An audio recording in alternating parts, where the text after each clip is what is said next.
আসসালামু আলাইকুম, welcome to baking table. আজকে আপনাদেরকে দেখাবো কীভাবে মজাদার সুস্বাদু খিচুড়ি রান্না করা যায়। এই জন্য এ পর্যায়ে আমরা দিয়ে দিচ্ছি পরিমাণ মতো তেল এবং কিছু পেঁয়াজ কুচি।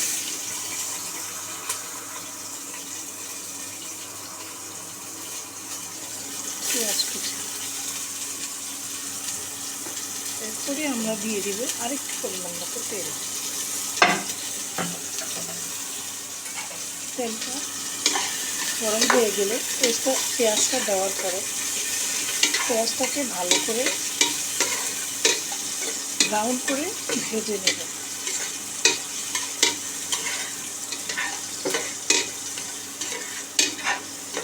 এ পর্যায়ে পেঁয়াজটা যখন ব্রাউন কালার হয়ে আসবে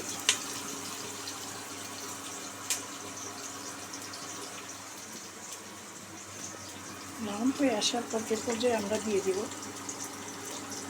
1 চা চামচ মরিচের গুঁড়ো, দিয়ে দিচ্ছি 1 চা চামচ হলুদ গুঁড়ো,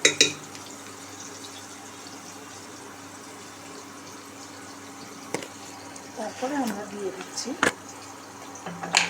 1 চা চামচ জিরার গুঁড়ো, এরপরে আমরা দিয়ে দিচ্ছি স্বাদ মতো লবণ। এ পর্যায়ে আমরা মশলাটাকে ভালোভাবে নেড়ে চেড়ে হালকা একটু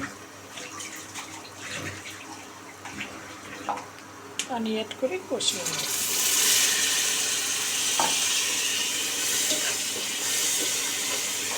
এ পর্যায়ে আমরা দিয়ে দিচ্ছি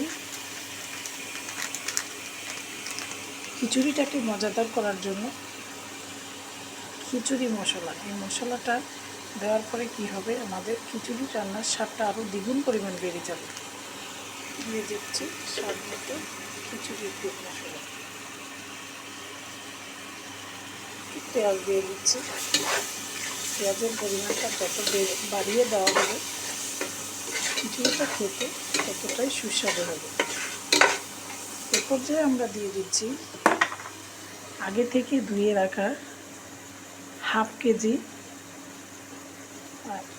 আতপ চাউল এবং মসুর ডাল।